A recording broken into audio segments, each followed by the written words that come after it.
चलिए फिर स्टार्ट करते हैं। आज हम एप्टीट्यूड की सीरीज को स्टार्ट करने जा रहे हैं। एप्टीट्यूड जो कि अभी जो व्यापक भर्ती आने वाला है उसके लिए बहुत इंपॉर्टेंट होने वाला है। व्यापक में कोई भी एग्जाम आ जाए ये आपके लिए बहुत इंपॉर्टेंट टॉपिक रहेगा। और अगर सीजीपीएससी प्री के हिसाब से देखें तो हम प्री के हिसाब से ही चलेंगे, जो ऑब्जेक्टिव क्वेश्चन है उसे सॉल्व करेंगे और साथ ही साथ मेंस के हिसाब से भी थोड़ा सा डिस्क्रिप्टिव यहाँ पर देखते हुए चलेंगे। एप्टीट्यूड के सीरीज में आज हम सबसे पहले स्टार्ट करने जा रहे हैं परसेंटेज।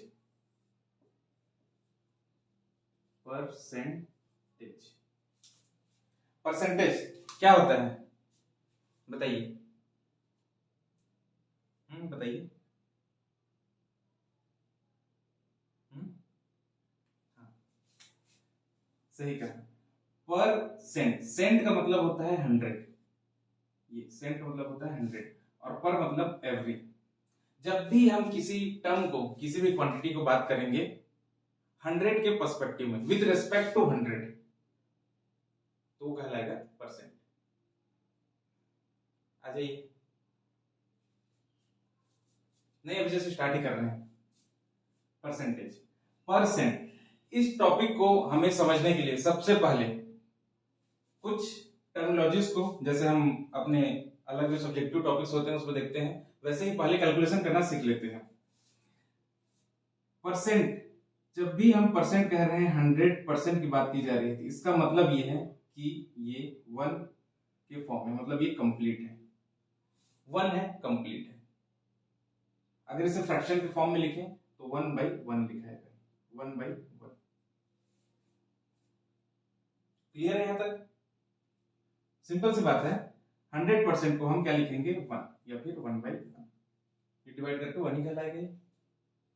अब देखिए कैसे हम परसेंट को फ्रैक्शन में कन्वर्ट करेंगे और फ्रैक्शन को परसेंट में कन्वर्ट करेंगे। यहां से आपका कैलकुलेशन का जो टॉपिक है वो स्ट्रॉन्ग करने का एक सबसे इंपॉर्टेंट यहां पर सीक्वेंस बनता है। कैसे? देखिए यहां पर हमने 1 को 100% जब लिखा है तो 1/2 को हम क्या लिखेंगे? 50%। और ये कैसे आया? ये आया ऐसे 1/2 इंटू 100 इज इक्वल टू 50%। यूं कह लीजिए कि जब भी हमें फ्रैक्शन में कोई टर्म दिया होगा, इसे परसेंट में कन्वर्ट करना है तो मल्टीप्लाइड बाई 100 किया जाएगा। क्या बोला मैं? जब भी फ्रैक्शन में कोई टर्म दिया है उसे परसेंट में कन्वर्ट करने के लिए हमें उसे 100 से मल्टीप्लाई करना पड़ेगा। और इसी का अपोजिट, अगर परसेंट में कोई वैल्यू दिया है, इसे फ्रैक्शन में अगर कन्वर्ट करना तो हम क्या करेंगे? 50 और इस परसेंट साइन को हम डिवाइडेड बाई 100 लिख देंगे। अब देखिए ये हो जाता है 1/2। तो इससे हमने क्या सीखा? पहला रूल, फ्रैक्शन को परसेंट में कन्वर्ट करने के लिए मल्टीप्लाई करना है 100 से, और परसेंट को फ्रैक्शन में कन्वर्ट करने के लिए डिवाइड करना है 100 से। क्लियर? चलिए ये तो बहुत सिंपल सा था। अब इसी सीक्वेंस में हम आगे बढ़ते हैं। याद रखिएगा कि ये जो 1/2 है इसे हम 1/20 तक ले जाएंगे तो समझना कि सीजी व्यापम का एक भी क्वेश्चन ऐसा नहीं होगा एप्टीट्यूड वाले पोर्शन से जो आपके इस फ्रैक्शन में कवर ना हो रहा हो। कैसे जाएंगे वही सीखते हैं। क्योंकि होता क्या है, जब भी हम देखते हैं सपोज 16/2/3%, ये परसेंट देखते ही हम क्वेश्चन छोड़ के आ जाते हैं। कहीं पर भी परसेंट ऐसा लिखा हुआ होगा 16/2/3%, तो हम उस क्वेश्चन को छोड़ करके आ जाएंगे। क्यों? क्योंकि ये फ्रैक्शन देखने में थोड़ा सा हैवी लग रहा है, बड़ा साइज का लग रहा है कि शायद ये सॉल्व नहीं हो पाएगा। लेकिन हम इसे अभी सीखेंगे कि किस तरीके से इस परसेंटेज से हम इजीली फ्रैक्शन में कन्वर्ट होकर के उस क्वेश्चन को सॉल्व कर लेते हैं। क्लियर है? चलिए 1/2 और हमने 1/1 देख लिया। इसी सीक्वेंस में अब हम आगे बढ़ते हैं। इसे प्रॉपर नोट करते जाइए ना, एक भी छूटना नहीं चाहिए। चलिए अब 1/3 में देखते हैं। 1/3 को जब हमें परसेंट में कन्वर्ट करना तो इसे हम अगेन 100 से मल्टीप्लाई करेंगे, और जब 100 से मल्टीप्लाई करेंगे तो हमारा आंसर आ रहा होगा 33 1/3%। क्लियर है? 1/3 कितना होता है? 33 है, 1/2 बस यही तो आंसर है इसका। अब इसी में आगे ये 1/3 हो गया। अब हमें देखना है 2/3 कैसा होगा। इसी का एक कंटिन्यू लिखेगा इसे 2/3। अब जब कभी भी 2/3 दिया होगा, आप लेट हो रहे हैं, मैंने आपको टाइम बताया था ना। चलिए बैठिए, अभी ज्यादा कुछ हुआ नहीं है, बस अभी परसेंट और फ्रैक्शन को कन्वर्ट करना सिखा रहे हैं कि कैसे कन्वर्ट करते हैं फ्रैक्शन से परसेंट में और परसेंट से फ्रैक्शन में। देख लीजिए ये 1 है मतलब 100%। 1/2 को जब हम परसेंट में कन्वर्ट करेंगे तो हो जाएगा, उसे मल्टीप्लाई करना है 100 से, हो जाएगा 50%, और उसी तरीके से उसे फ्रैक्शन में कन्वर्ट कर लेंगे डिवाइडेड बाय 100 करने से। जल्दी निकाल के लिखिए। चलिए अब 1/3 कर समझ में आ गया कि 33 1/3% होता है। इसी में 2/3 इंटू जब 100 करेंगे तो हो जाएगा 66 2/3। अब ये 66 2/3 कैसे आया? या तो आप इसे कैलकुलेट कीजिए, इसे डिवाइड, इसे पहले घटाएंगे, उसका फिर इसे इसको मल्टीप्लाई करेंगे, टाइम लगेगा। तो सबसे सिंपल तरीका है कि ये जो 2 है ये इसी का ना 2 टाइम्स है 1/3 का।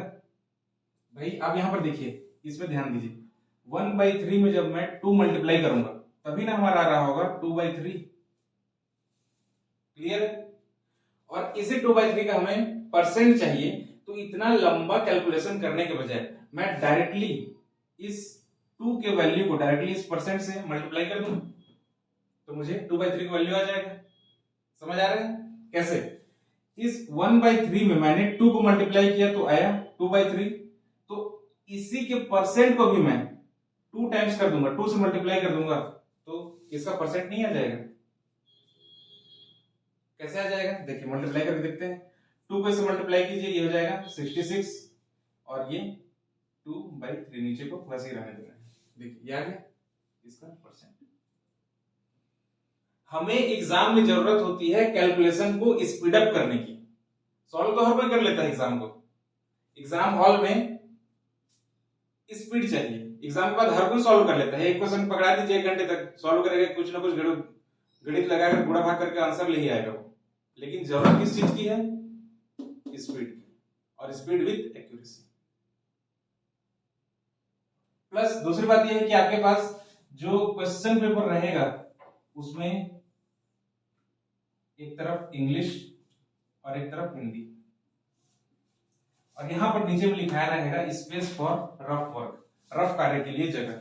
वो जगह बहुत छोटा सा होगा, और उस जगह में आपके पास इतना लंबा कैलकुलेशन करने के लिए स्पेस नहीं होगा यहां पर। अब जितना कम से कम हो सके अपने स्पेस को और समय को बचाइएगा, इसलिए पहले कैलकुलेशन सीख लीजिए। एक बार जब इस कैलकुलेशन में आप कमांड कर लेंगे, फिर आगे के जितने भी टॉपिक्स हैं, time and speed, time and distance, time and distance, percentage, ratio and proportion, then comes mixture and alligation, etcetera etcetera, वो सब आपके profit loss and discount easily cover होते जाएंगे। बेस क्या है यहाँ पर? आपका कैलकुलेशन को स्पीड अप करना। और कैलकुलेशन स्पीड अप करने के लिए बिल्कुल स्टार्टिंग से चलिए कि 100% जो है, देखिए परसेंटेज और रेशियो, एक है परसेंटेज प्रतिशत और रेशियो अनुपात, ये दोनों टॉपिक पूरे के पूरे एप्टीट्यूड के बेस है। ये दोनों टॉपिक एप्टीट्यूड के बेस है। बेस है कहने का मतलब ये है कि इसी दोनों टॉपिक में एप्टीट्यूड का लगभग सारा चैप्टर, एप्टीट्यूड का लगभग सारा चैप्टर कवर अप हो जाएगा। इसलिए पहले हम इस रेशियो और परसेंटेज में कमांड करेंगे। अब आप यहां पर देखिए, परसेंटेज मैंने बताया और रेशियो भी बताया। रेशियो कैसे है? ये 1:3, 1/3 यही है रेशियो। तो पहले आप सीखिए कि रेशियो से परसेंटेज में और परसेंटेज से रेशियो में कैसे कन्वर्ट करना है। फिर आगे क्वेश्चंस जो होंगे आपको समझ में आएगा कि किस तरीके से हम उसको इजीली सॉल्व करना स्टार्ट करेंगे। ये क्लियर है? 1/3, 2/3, आगे लिखिए नेक्स्ट 3/3। ऑब्वियसली कितना होगा बताइए इसका अगला? 3/3 को हम क्या लिख सकते हैं? 100% लिख सकते हैं। 1 हो गया, डिवाइड हो गया, कैंसिल आउट। नेक्स्ट, यहां तो बहुत इजी था, इसका अगला तो भी और इजी होगा। वो इजी होगा, देखते हैं कैसे। ये जनरली हम डेली लाइफ में यूज करते ही रहते हैं, तो उतना दिक्कत नहीं है इसमें। नेक्स्ट आता है 1/4 का। 1/4 मतलब कितना परसेंट बताइए? यस, 25%। इसी के सीक्वेंस में आगे 2/4, हमें 2 को यहां मल्टीप्लाई किए तो 2 को इससे मल्टीप्लाई कर देंगे, क्या हो जाएगा? 50%। हाँ जी, दिख रहा है ये 2/4। इसको मैं और क्या लिख सकता हूं? 1/2 लिख सकता हूं, और 1/2 क्या होता है? ये 50%। नेक्स्ट 3/4 क्या हो जाएगा बताइए? 75%। और वैसे ही 4/4 क्या हो जाएगा? 100%। यहां तक मेरे हिसाब से किसी को दिक्कत नहीं होगी।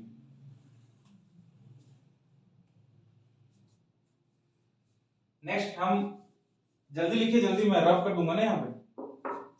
Then comes 1/5। कितना होता है 1/5? इसे डिवाइड मल्टीप्लाई बाय 100 कीजिए और डिवाइड कर दीजिए, कितना होगा? हाँ, 20%। 2/5 क्या हो जाएगा बताइए? हाँ, 40%। जल्दी बोलिए, जल्दी, कैलकुलेशन जितना फास्ट होगा। 3/5, हाँ, किसने बोला? 30 नहीं, 60%। 3 टाइम्स हो रहा है ना। जब हम इस 3 को मल्टीप्लाई किए 1 से तो हमारा आया 3/5। जब हम 1/5 में 3 मल्टीप्लाई किए थे तब आया था 3/5। इसलिए हम इसमें 20 में 3 को मल्टीप्लाई करेंगे तो कितना आ जाएगा? 60। अभी सीख लीजिए ये कैलकुलेशन। इस बात पे जब हम क्वेश्चन सॉल्व करेंगे और रिदम पकड़ लेंगे तो फिर आप वहां दोबारा मत पूछना कैसे हुआ। देन 4/5 कितना हो जाएगा? 80%। एंड 5/5 100%। यहां तक मेरे हिसाब से किसी को दिक्कत नहीं होनी चाहिए, क्योंकि ये बहुत सिंपल कैलकुलेशन है। कैलकुलेशन अब थोड़ा सा टफ होगा, कब? जब हम करेंगे 1/6। कितना होता है 1/6? कीजिए कीजिए। सही, 16 2/3%। अब यहां से थोड़ा सा आगे डिफिकल्ट होगा कैलकुलेशन करना। देखिए कैसे होगा। जब मैंने बताया 1/6 का वैल्यू आया है 16, 2/3%, 2/6 का वैल्यू कितना आएगा करके देखते हैं। इसमें मुझे 2 का मल्टीप्लाई करना है, तो ये हो जाएगा 2/6। ये मैंने 2 से मल्टीप्लाई किया 1/6 को। अब इसके जो परसेंटेज वैल्यू है इससे भी मैं मल्टीप्लाई बाई 2 करूंगा, तो मुझे 2/6 का वैल्यू आ जाएगा। और इसको मल्टीप्लाई कैसे करना है? 16 2s are 32। देन इस 2 का मल्टीप्लिकेशन इस ऊपर वाले से भी होगा, न्यूमरेटर से। कितना हो जाएगा ये? 4/3। क्या ये सही है? बताइए, क्या ये सही है? नहीं। क्यों? क्योंकि यहां पर न्यूमरेटर आपको अगेन डिनोमिनेटर से क्या दिख रहा है? बड़ा वैल्यू दिख रहा है। तो क्या ये फिर से डिवाइड होगा? यस, फिर से डिवाइड होगा। और कितना तक वैल्यू जाएगा ये? इसे मैं 4 को 3 से डिवाइड करूंगा, कितना आता है? इसमें जो 1 आएगा, ये एक बार गया 3 से 4 जो है 1 टाइम जाएगा, और रिमाइंडर कितना बचेगा? 1। तो ये हो जाएगा, और ये 1 इसमें ऐड हो जाएगा 32 में। क्लियर है? ये 3 जो है 4 को एक बार डिवाइड करेगा और एक रिमाइंडर बचाएगा। रिमाइंडर को मैंने लिख दिया 1 और 3 को वैसे ही लिख दिया एज इट इज। लेकिन जो 1 टाइम ये डिवाइड हुआ था वो 1 इसमें आकर के चिपक जाएगा, और क्या बन जाएगा हमारा आंसर? 33 1/3%। यकीन ना हो तो इसे डिवाइड करके देखिए। 2 1 जा 2 3 जा 1/3। 1/3 वैल्यू कितना होता है? ये 33 1/3%। 33 से 1/3%। क्लियर है? ये हो गया 1/6 और 2/6। इसी तरीके से हम करेंगे 3/6, 3/6, देन 4/6, देन 5/6। चलिए जल्दी से करके दिखाइए। देख लेते हैं 3/6 ये दिख रहा है 1/2 है, मतलब ये हो जाएगा 50%। कितनों का है 50%? गुड। 4/6 क्या हो जाएगा बताइए? 66 2/3 2/3 गुड। और 5/6 83 1/3। कितने लोग आए हैं? कितना है आपका? वो लास्ट वाला हाँ, तो 83 1/3 होगा। कहां पे गलत कर दिए थे? ठीक है चलिए, ये इसका इस तरीके से सॉल्यूशन होगा। जब कभी भी एग्जाम में आप इस टाइप के परसेंटेज का वैल्यू देखें, एक ये परसेंट हो गया, एक इस टाइप का परसेंट वैल्यू, तो आपको घबराना नहीं है, आपको समझ जाना है कि वो किसके फ्रैक्शन की बात कर रहे हैं, 1/6 के फ्रैक्शन की बात कर रहे हैं। और एक बार जब उस परसेंट को इस फ्रैक्शन की वैल्यू में ले आए, आपके लिए उस क्वेश्चन को सॉल्व करना आसान हो जाएगा। कैसे आसान होगा अभी देखते हैं आगे। पहले सीख लेते हैं 1 से 10 तक का कैलकुलेशन। यहां तक कैलकुलेशन क्लियर है सबको? चलिए मैं इतना रब कर रहा हूं, फिर हम स्टार्ट करेंगे 1/7 से। करते रहिए आप लोग। 1/7 कितना होगा बताइए?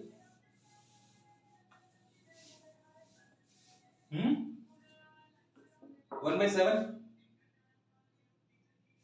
बताइए। 1/7 इसी का कीजिए आगे। 2/7 3/7 4/7 5/7 6/7। चलिए जल्दी, कम ऑन, मेक इट फास्ट। फिर हम क्वेश्चन करेंगे।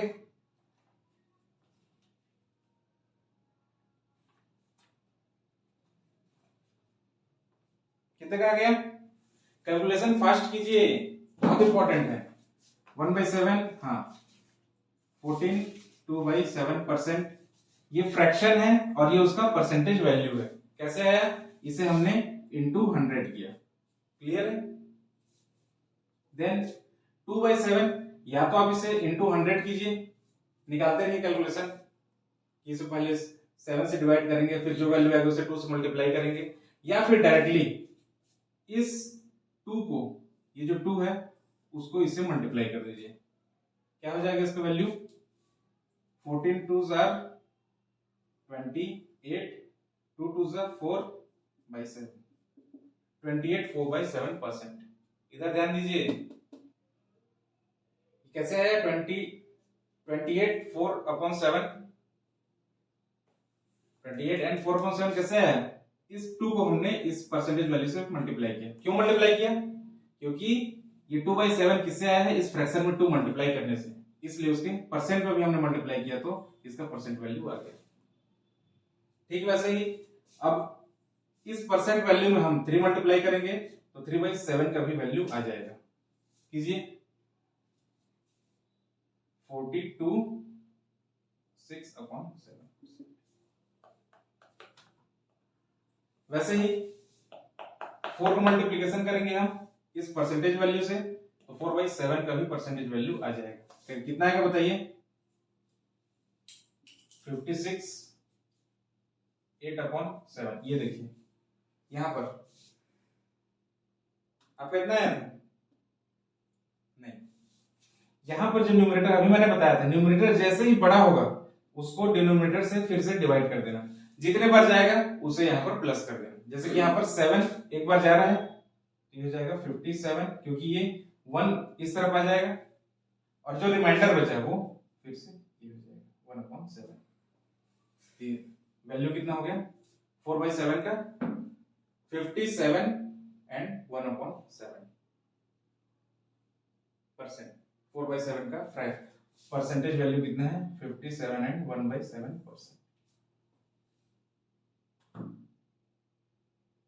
नेक्स्ट 5/7 का वैल्यू क्या हो जाएगा?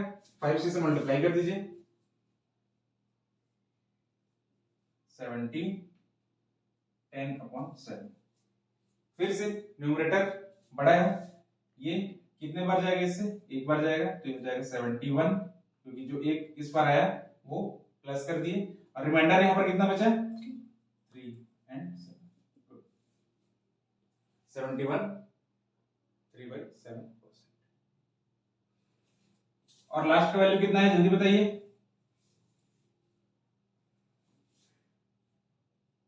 नहीं निकल अभी तक।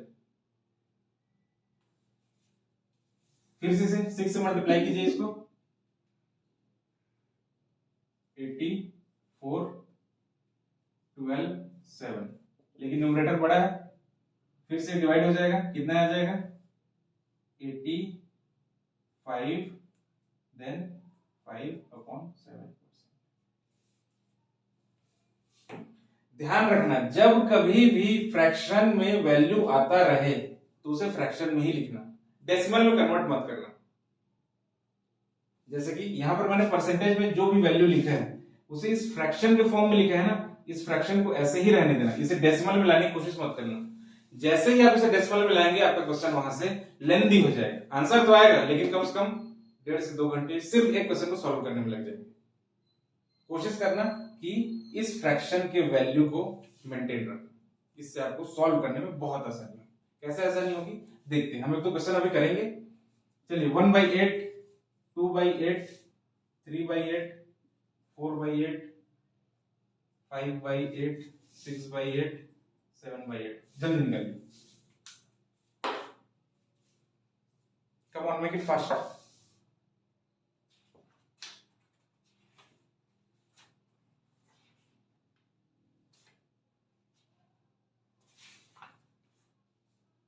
निकालिए निकालिए, नहीं निकल रहे।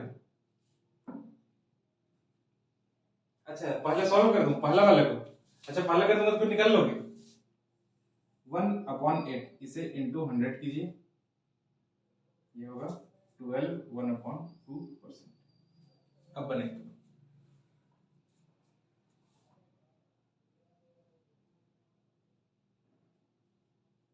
2/8 क्या होगा,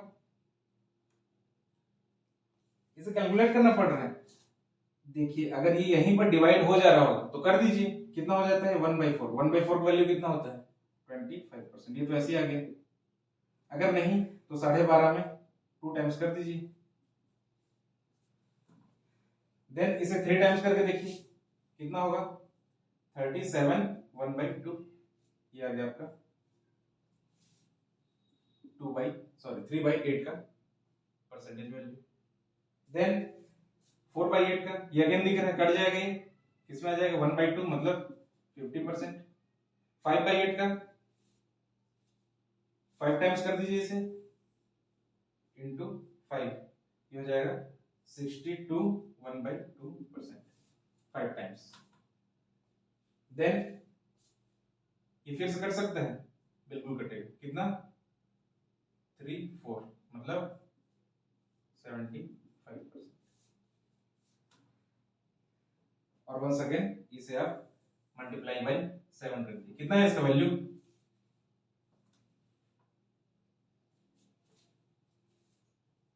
84 7 2।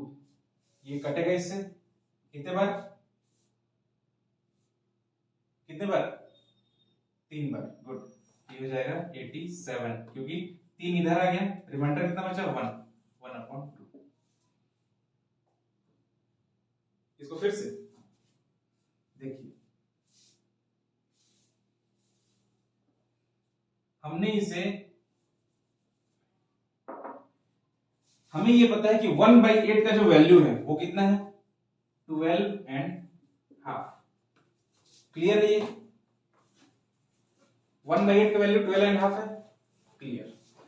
अब हमें 7/8 निकालना है, तो 7/8 कैसा आया होगा 1/8 में मैंने 7 मल्टीप्लाई किया, कितना आएगा 7/8। क्लियर। तो 1/8 का जो परसेंटेज वैल्यू है उसमें मैं 7 मल्टीप्लाई कर दूं तो क्या 7/8 का परसेंटेज वैल्यू आ जाएगा। तो चलिए 7 से उसे मल्टीप्लाई करते हैं। कैसे मल्टीप्लाई करेंगे, अभी मत बोला ना कि 12 का पकड़ा नहीं आता, 12 का टेबल 12 सत्ते 84। अब इस 7 का मल्टीप्लीकेशन ऊपर वाले न्यूमरेटर से होगा, इसे मैंने एज इट इज लिख दिया 7/2। 12 sevens are 84 84, then 1 sevens are 7 और 2 को एज इट इज उतारे। लेकिन मैंने बताया कि हमेशा फ्रैक्शन में न्यूमरेटर छोटा होना चाहिए किससे, डिनोमिनेटर से। तो वो फिर से कटेगा, कैसे कटेगा, कितने बार जा रहा है ये, 3 बार जाएगा। तो जो 3 यहां पर, ये 3 बार कटने के बाद जो 3 का जो वैल्यू है उसे इस 84 से प्लस कर देना, उसमें प्लस हो जाएगा क्योंकि वो 3 बार गए हैं, तो ये हो जाएगा 87। अब डिवीजन के बाद, डिवाइड होने के बाद ये 7 3 टाइम्स मतलब 6 चला गया, रिमाइंडर कितना बचा 1, उस 1 को मैं एज इट इज लिख दूंगा 87 1/2। क्लियर है? अब समझ आया? आगे ना, चलिए नोट कर लीजिए। इधर अब कर दूं ऊपर,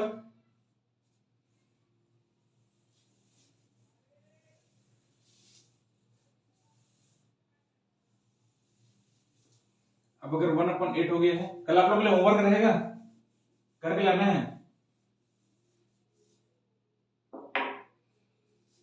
होमवर्क में रहेगा आपका 1/11 से लेकर के 1/20 तक, इसी तरीके से सारे वैल्यूज को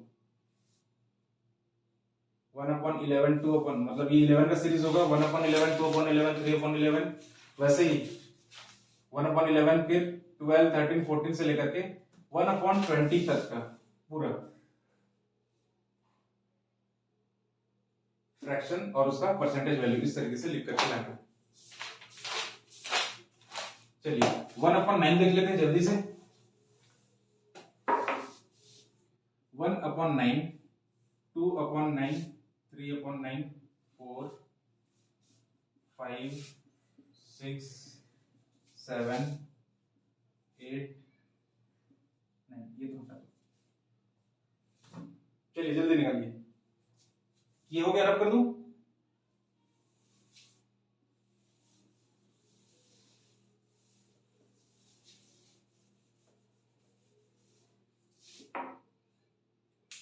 कितना है, जल्दी जल्दी,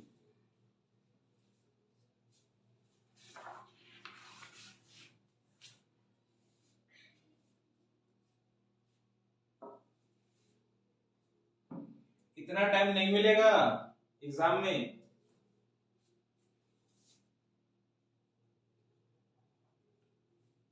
हो गया, आप पीछे हो रहे हैं ना, फास्ट कीजिए कैलकुलेशन को।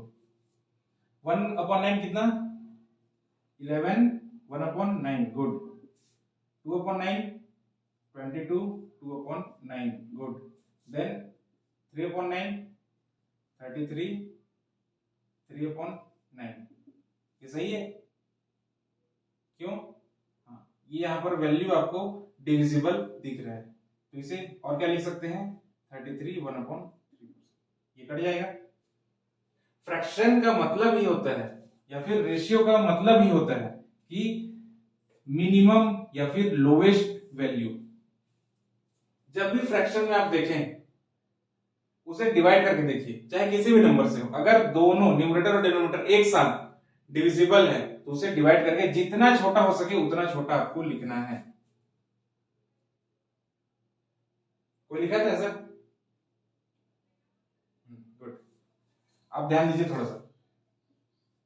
देन 4/9 ये हो जाएगा 44 4/9। कैसे आ रहा है ये जो पहला वाला है 1/9 का परसेंटेज वैल्यू, इसी में मैंने मल्टीप्लाई बाय 2 किया, इसमें मल्टीप्लाई बाय 3 किया, इसी में मल्टीप्लाई बाय 4 किया, अब इसी का मल्टीप्लाई बाय 5 हो जाएगा कितना 55 5/9%, 1/9 का वैल्यू। लिखते चलिए जल्दी। 6 का बताइए 66 6/9, ये इसमें मल्टीप्लाई बाय 6 गुणा करके देखिए। देन 7 का 77 7/9, अगेन 88 8/9 एंड लास्ट कितना होगा 99 9/9 ऐसे लिखेंगे। कौन लिखा है इसको? नहीं, ये डिवाइड हो गया 1 टाइम्स और ये 1 इसमें आके प्लस हो जाएगा, ये हो जाएगा 100%।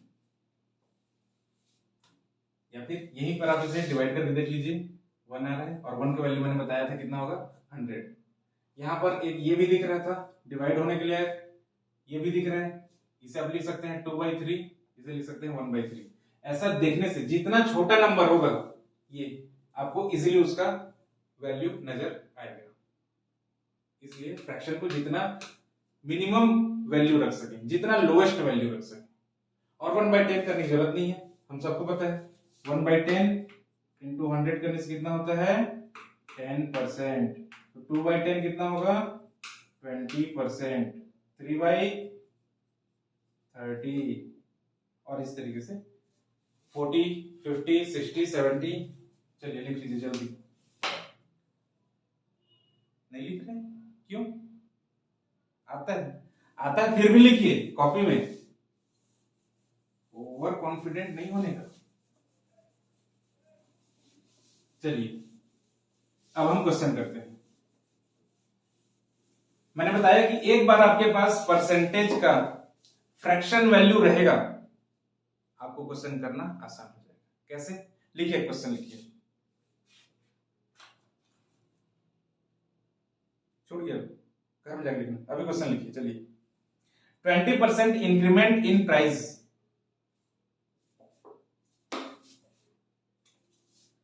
प्राइस में इंक्रीमेंट है कितने का 20% का।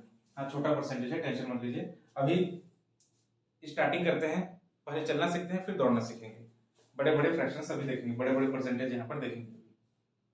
इंक्रीमेंट क्या लिखे 20% increment in price of a commodity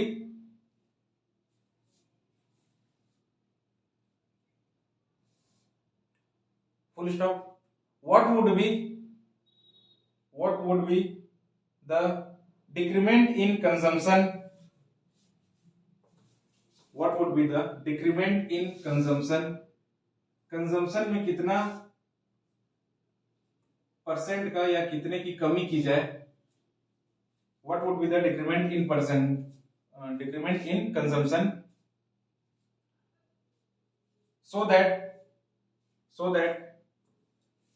the total expenditure would remain same या फिर कांस्टेंट। ये देखिए क्वेश्चन क्या बोल रहे हैं कि प्राइस में, मूल्य में 20% की कोई सा भी XYZ कुछ भी ले लीजिए, समोसा मान लीजिए, मन कर रहे हैं 20% उसके प्राइस में बढ़ोतरी हुई, इंक्रीमेंट हुआ उसके मूल्य में, तो उसके उपभोग में कितने की कमी की जाए कि कुल खर्च पर कोई प्रभाव न पड़े। फिर से हिंदी मीडियम,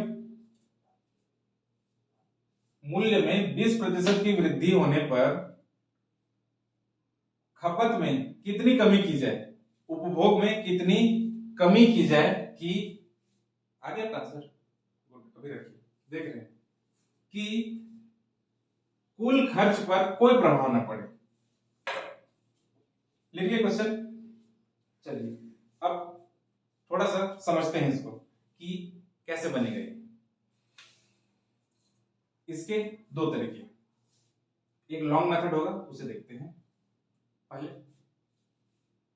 ऑब्जेक्टिव क्वेश्चन को सॉल्व करने का तरीका देख लेते हैं।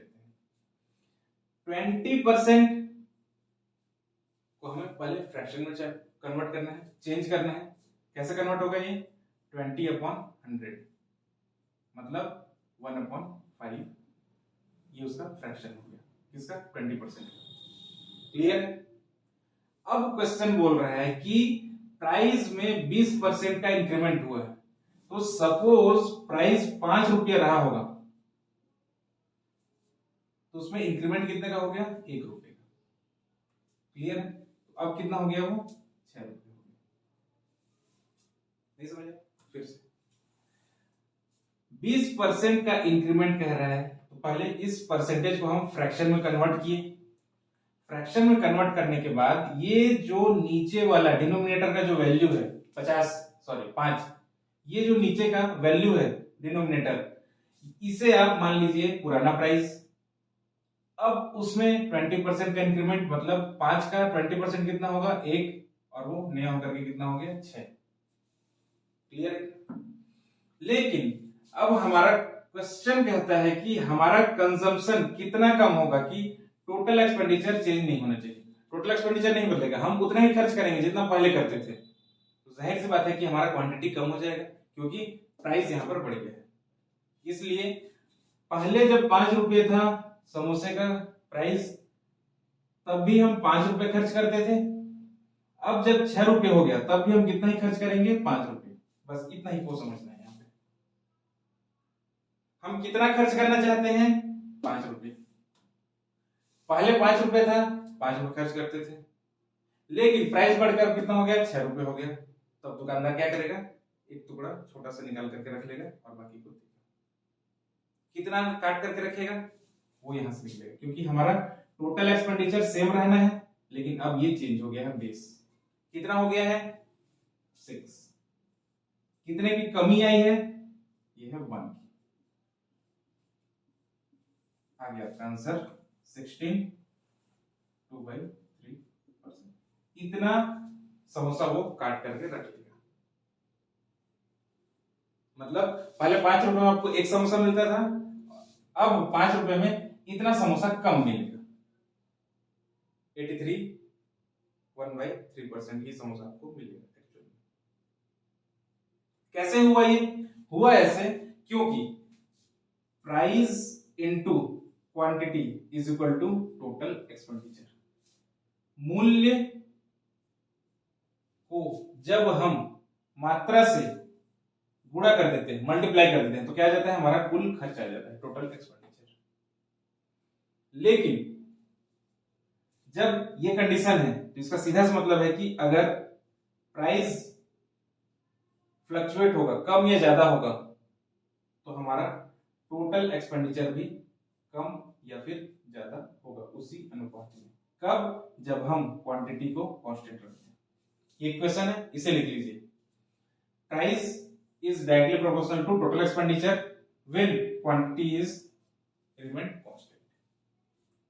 इसी का उल्टा क्या हो जाएगा, अगर हम प्राइस को कांस्टेंट रख दें और क्वांटिटी के साथ हेर फेर करें, कम या ज्यादा करें, तो उसी मात्रा में टोटल एक्सपेंडिचर भी कम या ज्यादा होगा। ये दूसरा इक्वेशन, पहला, दूसरा, तीसरा। इसी का उल्टा क्या हो जाएगा, अगर हमें टोटल एक्सपेंडिचर को इस सिनेरियो में कांस्टेंट रखना है, लिखते चलिए ना, क्या बताया, price into quantity is equal to total expenditure. अगर क्वांटिटी कांस्टेंट है और प्राइस फ्लक्चुएट हुआ, तो उसी मात्रा में टोटल एक्सपेंडिचर भी फ्लक्चुएट करेगा। कम होगा प्राइस तो टोटल एक्सपेंडिचर भी कम हो जाएगा, प्राइस अगर बढ़ेगा टोटल एक्सपेंडिचर भी बढ़ जाएगा। या फिर प्राइस तो कांस्टेंट है, क्वांटिटी को ही हमें बढ़ाना हो तो हमारा खर्चा बढ़ जाएगा। पहले 2 लोग खाते थे, अब 4 लोग खाने वाले आ गए, तो ऑब्वियस सी बात है खर्चा ज्यादा करना पड़ेगा। अब अगर आपको टोटल एक्सपेंडिचर को कांस्टेंट रखना है, तो जैसे यहां पर ये सिनेरियो, टोटल एक्सपेंडिचर यहां पर कांस्टेंट है, ये रिमेन सेम। इसके लिए अगर प्राइस बढ़ेगा तो आपको क्वांटिटी को उसी मात्रा में कम करना पड़ेगा। कितना मात्रा में, यहां पर देखिए, प्राइस 20% बढ़ा था तो आपको क्वांटिटी कितना कम करना पड़ गया 16 2/3%। या फिर टोटल एक्सपेंडिचर कांस्टेंट रखना है और आपका प्राइस कम हो गया, तो आपका नेचुरली क्या हो जाएगा, क्वांटिटी बढ़ जाएगा, क्योंकि प्राइस कम हो गया, टोटल एक्सपेंडिचर आपको कम करना है, टोटल एक्सपेंडिचर कांस्टेंट रखना है, तो आपका क्वांटिटी डिमांडेड या क्वांटिटी कंज्यूम इंक्रीज हो जाएगा। Clear?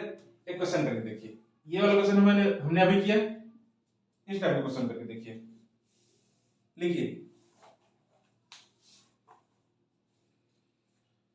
14 and 2/7% decrement in price. Question number 2 या फिर कह लीजिए प्रैक्टिस नंबर 2, प्राइस में डिक्रीमेंट है कितने का? प्राइस में कमी है 14 and 2/7% का। बोल रहे हैं कि टोटल एक्सपेंडिचर को आपको कांस्टेंट रखना है, टोटल एक्सपेंडिचर सेम रहेगा। इस सिनेरियो में आपका कंजम्पशन कितना परसेंट इंक्रीज होगा? चलिए जल्दी बताइए।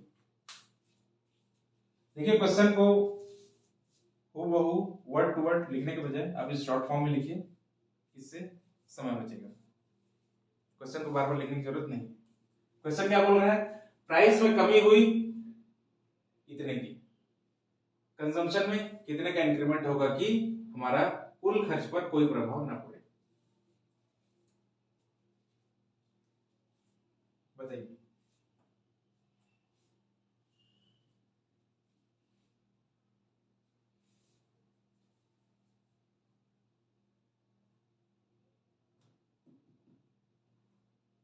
जल्दी, इतना टाइम नहीं रहेगा।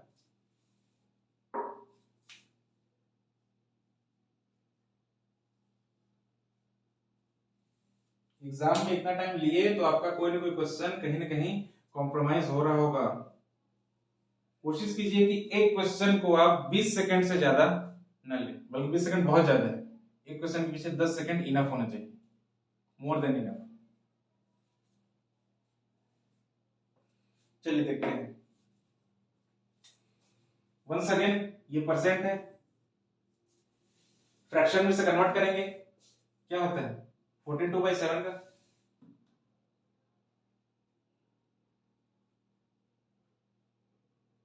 नहीं पता, पलट के देखिए, याद कीजिए उसे। अगर नहीं हो रहा तो जितना बार हो सके प्रैक्टिस कीजिए। याद आया? गुड। 1/7 कितना होता है? 42/7%। अब ये डिक्रीमेंट की बात की है, तो जब ये 7 रहा होगा तो 6 हो गया। क्यों क्यों डिक्रीमेंट हुआ? क्योंकि ये 6 कहां से आया? यहां से हमने कम किया। अगर 7 प्राइस कहीं पर किसी चीज का रहा होगा, सपोज 7 रुपए का लड्डू रहा होगा,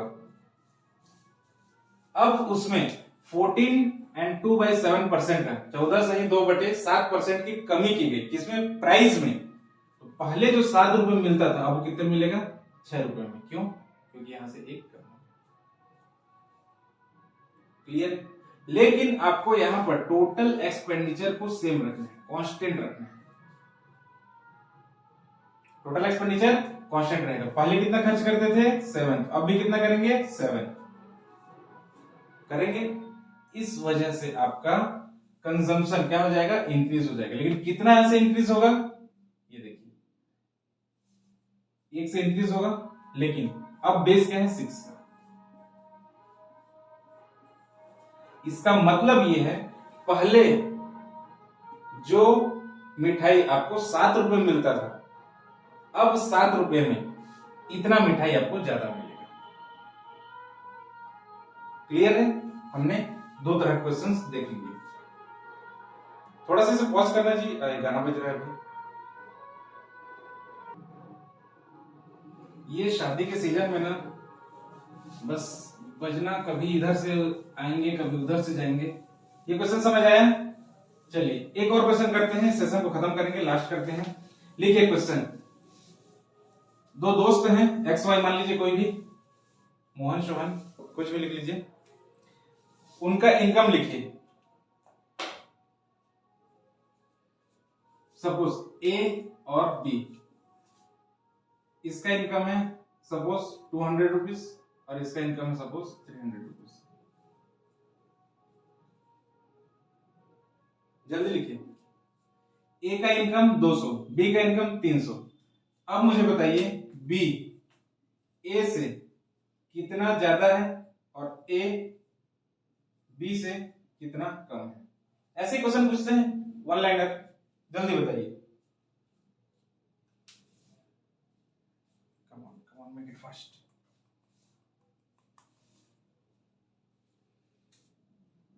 बी ए से कितना ज्यादा है? हाँ गुड। कैसे है? 300 माइनस 200, इतना ही ना ज्यादा है? कितना ज्यादा है? 100 का ज्यादा है। अब पूछ क्या रहा है, देखिए बी को पूछ रहा है किससे? ए से। कितना ज्यादा है? तो बेस क्या है आपका जिससे कंपेयर किया जा रहा है? 200 से, तो अपॉन 200 इंटू 100, निकाल लीजिए परसेंट। क्लियर है? फिर से देखिए बी ए से कितना ज्यादा है? किससे ज्यादा है?